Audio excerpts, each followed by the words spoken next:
지점 토론으로 넘어가겠습니다. 먼저 홍익대학교 교수이신 장용근 박사님 소개합니다. 토론 말씀 부탁드립니다.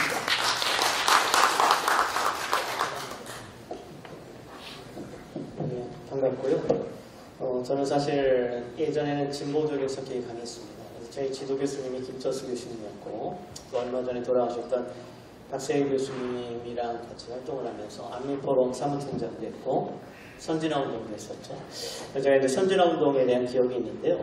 저는 상당히 진보적인 성격이었습니다만 박세일 교수님 자체도 원래 상당히 진보적인 노동운동을 하셨던 분인데 나이 드시면서 또 다른 생각을 하시더라고요. 그러면 선진화의 목표는 개혁적 보수, 보수가 수복골통이어서는 안 되죠. 저도 아무리 보수라 하더라도 자기 것만 지키고 자기만 잘 사는 보수는 우리 사회의 노년 정도에서 사라져야 된다고 생각합니다. 또 하나, 진보라 하더라도 그 진보가 지금처럼 맹목적이고 아까 개딸도 얘기했습니다만 어떤 사람의 행위를 무조건 그 사람의 행위 때문에 지지하는 이건 사이비 종교에서나 있을 법한 일인데 이런 비합리적 진보는 사라져야 되고 합리적 진보와 개혁적 보수가 국가의 미래를 위해서 논쟁하는 그런 사회를 꿈꾸셨던 게 선진화였습니다. 물론 MB가 그것을 제대로 실현하지 않았기 때문에 아직도 선진화에 대한 요청이 있다고 보는데요. 오늘 이렇게 쭉 보면서 원래 토론문을 썼습니다. 어제까지 사실 굉장히 바쁜 일이 하나 있었습니다. 다음 주에 선관위와 관련된 감사 문제, 중요한 현안이었죠.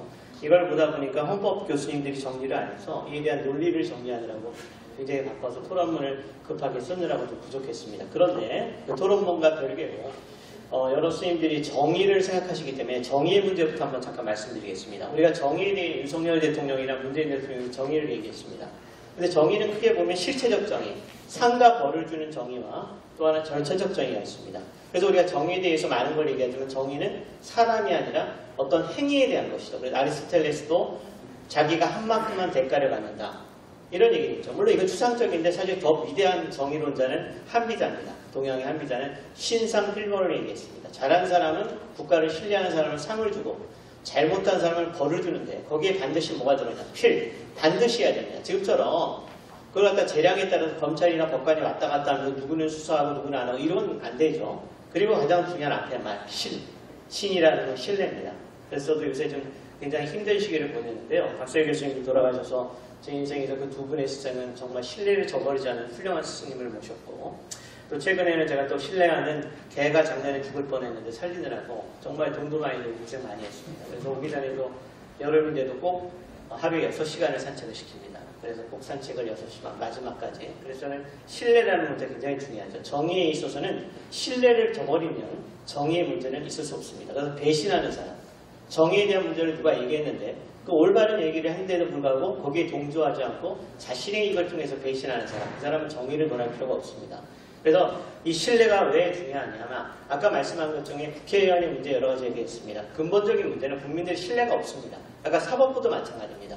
무신분립이라는 한자도 있지만 우리 헌법에는 모든 권력은 국민으로부터 나온다는 그 전제 조건은 신뢰를 얻는 사람이 힘을 갖게 되는 것입니다. 신뢰를 잃어버리면 모든 걸 잃어버리는 것이고 그게 법치고 정의입니다. 그래서 정의를 부르짖는 자에게 얘기하고 싶은 게 신뢰를 어기지 않고 그때그때마다 자기 이익에 따라서 억울한 어떤 사람이 올바른 얘기라고 뭐 어떤 학회에서 횡령을 했는데도 그 횡령에 대해서 동의를 안 한다든지 뭐 저는 그런 것들을 몇 번 봤습니다만 옳은 것은 제 이익과 상관없이 반드시 해주는 게 정의라고 생각합니다.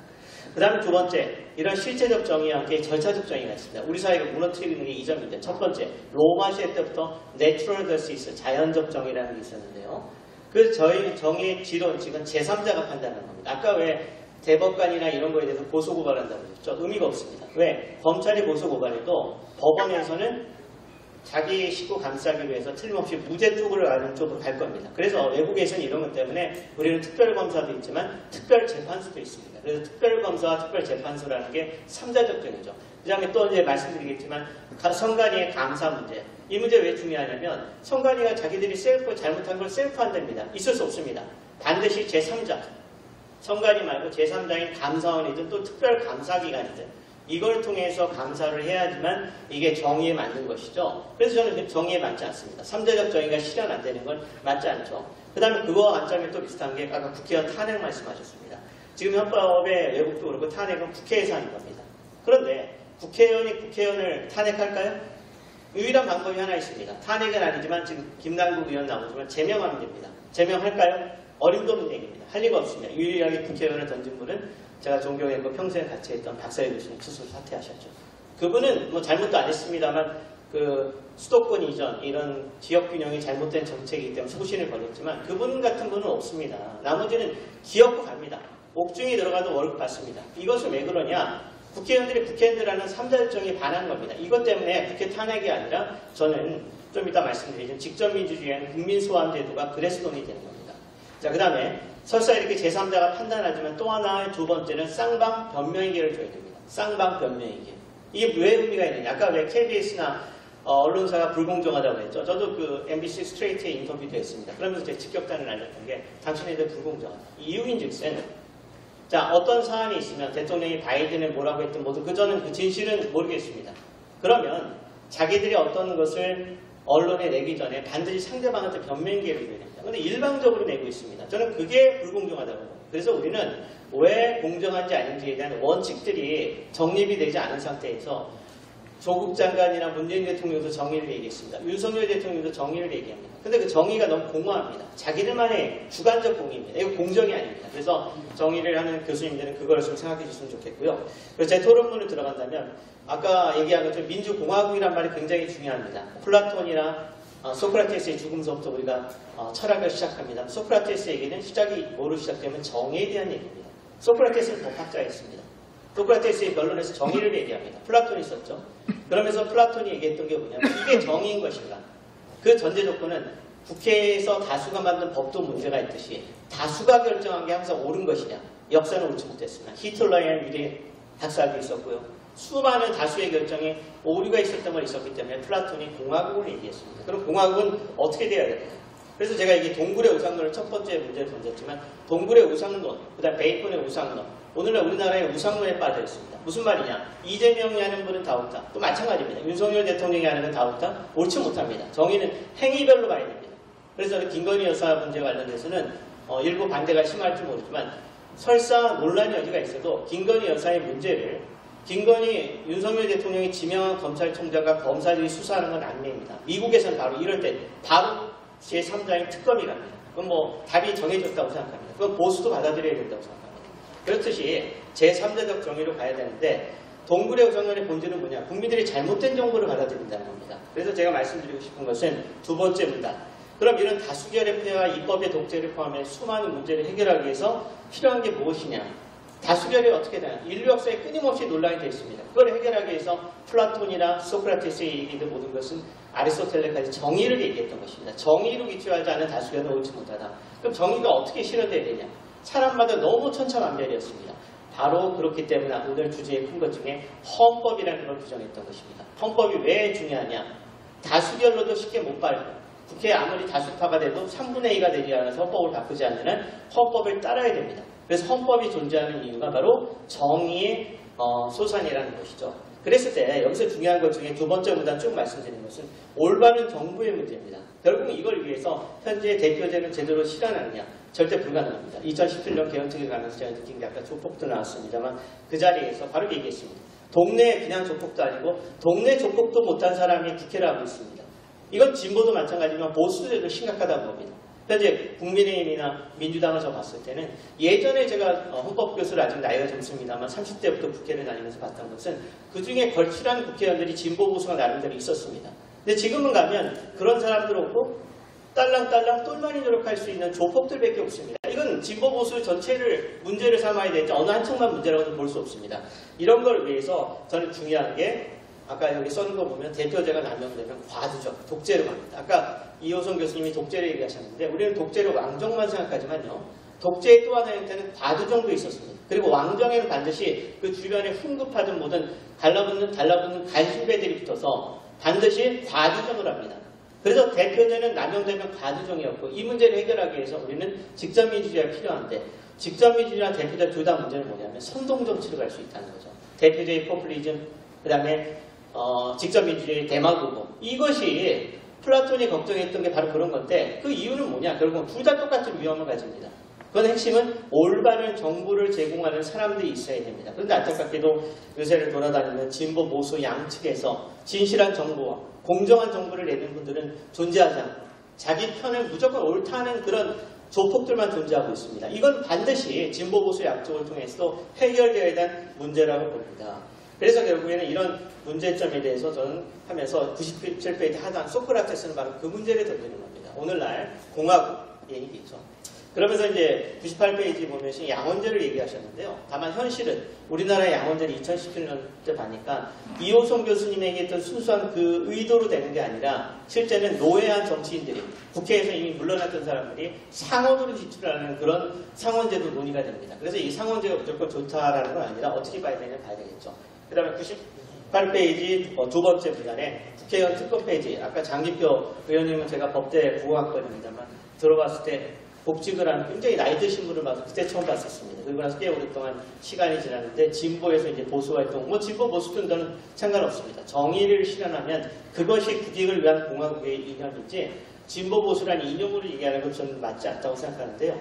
2009년, 7년, 8년 바른 시민사회라는 통해서 제가 국회의원 특검 폐지 운동을 우리나라에서 처음으로 문제를 제기했었습니다. 그랬더니 이제 국민의힘 새누리당은 부르지 않고 그때 원혜영 그때 대표인가요? 그 다음에 이제 박원식 정의당 의원이 저를 불렀습니다. 저는 그래서 같이 운동을 할 줄 알고 불렀더니 한다는 얘기가 국회의원 특권이 없다는 겁니다. 그래서 더 강하게 국회의원 특권 폐지를 얘기했는데 국회의원 특권 폐지는 뭐냐? 면책 불체포도 중요하지만 핵심적으로 경제학의 비용 대비 효과였습니다. 비용이 투입돼가고 월급도 받고 수많은 전 세계 미국 다음으로 최고의 보좌관들을 가지고 있는 국회의원들이 뭘 하고 있죠? 뭘 하고 있습니까? 국민을 속이고 제대로 하고 있는 일이 아니죠. 코인이라고 있었는 김남국 사태를 포함해서 이런 국회의원들한테 비용을 투입할 수 있을까요? 정말 잘한다면 비용을 더 투입할 수 있습니다. 더 특권을 줄 수 있습니다. 바로 이 문제였다는 걸 말씀을 드리고요. 이 문제는 국민들도 이제 성과를 보는 것도 참 보람이 있습니다. 그 다음에 이제 제가 또 말씀드리고 싶은 것 중에 개별적 법률에 대해서 한번 말씀드릴게요. 오늘 처음 봐서 자료를 봤는데요. 우선 첫째, 이런 입법부의 불신이 있기 때문에 우리나라는 의원내각제 안 됩니다. 해서도 안 되고요. 우리가 대통령제가 정치학자의 99%는 의원내각제를 얘기합니다. 근데 국민의 여론으로 가면 70% 이상이 대통령제를 원합니다. 그 이유는 뭘까요? 입법부가 안 되는 겁니다. 입법부는 뭐냐? 의회주의는 대화 토론을 통해서 국민한테 올바른 정보를 주는 건데 여러 선생님들 보셨을 때 국회에서 대화 토론이 됩니까? 싸움질만 하고 나오는 정보라는 건 공수처가 아니라 검사가 보셨듯이 국민을 속였습니다. 대다수의 검사가 있는 나라에서 수사권이 독립돼 있다. 명백히 100% 거짓말입니다. 이런 거짓말을 국회에서 내놓고 있는데 이게 의회주의입니까? 의회주의는 올바른 대화 토론을 통해서 국민에게 올바른 정보를 주는 건데 대화 자체가 되지 않습니다. 그리고 대화가 안 되는 큰 이유는 이념적 성향이 너무 강합니다. 우리나라는 6.25 전쟁을 통해서 이념의 논쟁이 상호 보완이 아니라 죽는 걸로 갔기 때문에 생사를 걸고 싸웁니다. 이런 나라가 비슷한 나라가 있었으니 프랑스였습니다. 좌우대립 시작된 프랑스죠. 자, 프랑스 예를 왜 드리냐. 같은 대통령제지만 미국 같은 일인 프랑스는 대통령의 권한이 이펀적 독재에 가까울 정도로 엄청나게 강합니다. 제가 재정도 요새 하고 있습니다만 정치학자랑 하고 있지만 재정의 권한을 국회가 거의 터치를 못해요. 대통령 마음에 딱 들어서 일정 시간 내에 국회 우리가 다 넘기고 있죠. 일정 기간 내에 의결을 못하면 대통령이 바로 원안으로 확정시킵니다. 이게 프랑스입니다. 비단 그뿐인지 아십니까? 동의를 받죠. 요새 미국권 일부 정치학자들은 미국처럼 상원에서 수많은 고위직을 갖다 국회 동의를 받아야 된다. 저는 그 동의할 수 없습니다. 프랑스에서는 국회 동의 없이 총리, 기타 장관, 심지어 정부적 법정주의 이런 것도 다 하나도 없습니다. 대통령이 임명하고 문제가 된다면 그것을 불신이 납니다. 다만 불신임이 안 되는 이유가 대통령에 대한 국민의 지지가 높아버리면 국회가 아무리 다수당이라더라도 뒤집어버리면 다음 총선에서 박살나기 때문에 민주주의 때문에 그걸 못하게 됩니다. 그래서 우리나라는 드골식의 헌법이 유지됐던 것이고 그게 이제 좋든 싫든 저도 일부 박정희 대통령에 대해서 비민주적이기 때문에 저는 일부는 지지하지 않지만 또 일부는 그분이 봤던 해안에 대해서는 또 지지합니다. 그래서 드골식의 헌법이 우리나라에도 있는 것이죠. 그래서 그 부분에 대한 말씀도 한번 말씀드리고요. 그 다음 개별법으로 마지막 하나만 더 말씀드리겠습니다. 검수완박법은 명백히 사기죠. 왜? 기소의 목적은 유죄를 받게 하는 겁니다. 근데 유죄를 받기 위해서는 아까 어떤 교수님 말씀하셨던 증거가 있어야 됩니다. 증거를 찾는 게 수사입니다. 그래서 유죄를 만들기 위한 검사가 수사를 하지 않으면 증거를 가지고 재판에 현출을 못합니다. 그래서 대부분 나라는 100%, 거의 100% 가깝게 검사는 수사를 하거나 지휘를 합니다. 근데 이걸 거짓말시켰습니다. 자, 그 다음 그럼에도 불구하고 저는 한동훈 장관의 정책에는 반대합니다. 왜? 검수완박에 대해서 시행령으로 복원하는 건 우리 헌법의 취지에 맞지 않습니다. 헌법의 취지는 정당한 헌법이 최고의 법이고 그 다음에 법률이고, 그 다음에 법규명령입니다. 따라서 법규명령으로서 이 상위법을 뒤집어 버리는 것은 한동훈 장관의 그 취지는 이해하나 저는 그 방식을 놓지 못합니다. 저라면 아무리 힘들어도 국회에 그 법안을 계속 제출해서 국민들의 여론은 이미 국회 법을 통과하라는 여론으로 돼 있습니다. 그래서 이 법을 민주당이 통과시키지 않기 때문에 그걸로 총선에 심판하거나 국민 여론으로 비판해야지 한동훈 장관의 시행령에 의한 건 꼼수로서 그런 법 취지를 파괴하는 행위로서 그 부분에 한해서는 제가 동의할 수 없다는 점. 그래서 윤석열 대통령한테 정의를 정도로 가길 바라고 꼼수를 두지 마라. 그게 민주당이 지금까지 했던 거 아니겠습니까? 저는 진보든 보수든 꼼수를 싫어합니다. 정당한 방법으로 그대로 하길 바랍니다. 그래서 이제 이런 부분을 제가 말씀드리면서 마지막에 이제 지상파도 말씀드렸는데 쌍방변명 아까 말씀드린 대로 그래서 저는 이 정교모가 이 정의라는 큰 원칙을 실현하는 그 모임이 되셔서 우리 사회에 큰 기준을 마련해 주기를 바라고 오늘 많은 걸 배웠습니다. 감사합니다.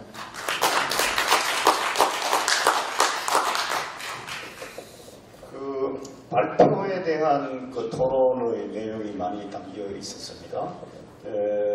사실은 세 분의 토론, 지정 토론을 다 말씀 듣고 난 뒤에 발표자들께서 혹시 보충 또는 그 반론 뭐 이런 등의 그 이야기를 할 그 시간을 가질까 했는데 지금 이호선 교수님께서 장 교수님의 그 마지막 부분, 그 시행령 부분에 대해서 이견이 있다고 하셔서 그 말씀을 우리가 쫙 하면 또 잊어버리니까 있기 전에 좀 그 이야기를 짧게 2, 3분 내로 이야기해 주십시오. 예. 제가 우리 장 교수님을 초대했는데 장 교수님이 저랑 생각이 조금 다른 줄 몰랐습니다. 이 진정한 토론이 될 것 같습니다. 상원, 하원 문제는 사실은 우리나라 지금 지역별로 사실은 상하원이 있어야 된다고 생각합니다. 그렇지 않으면 인구가 적은 쪽에서는 계속 소수로 밀리기 때문에 그야말로 국토의 균형 발전 이런 데가 기대할 수 없어서 그것은 의회의 입법권을 견제하는 의미에서도 반드시 상하원 제도는 장기적으로는 헌법 개정할 때 들어가야 된다고 생각을 하고요. 한동훈 장관의 지금 시행령 그 문제는 사실은 위장 탈당도 탈당이 아니다 그렇게 주장하는 판에 등 이걸 하나 더 해석을 해서 당장 국민들이 죽어나가는데 검찰에서의 그 수사를 지금 확대해서 그 부작용을 최소화하는 것 그것은 저는 당연하다. 그게 바로 대통령제의 책임 정치고 그것이 잘못됐으면 그거야말로 나중에 총선을 책임져야 되는 거 아닌가. 아까 우리 윤진 교수님 말씀하신 저항권까지 말씀하셨는데 그건 저항권보다 훨씬 더 약한 소프트한 그런 방법이라고 생각합니다. 아까 장 교수님 말씀하실 때는 박수를 안 치시더니 이호선 교수님 말씀에만 박수 치시면 까딱하면 장 교수님 말씀은 틀렸다 이런 그 뜻도 되므로 법 해석학적으로 충분히 좀 헌법학자로서 할 수 있는 말씀입니다. 그러니까 장 교수님을 위해서도 박수를 좀 보내주시죠.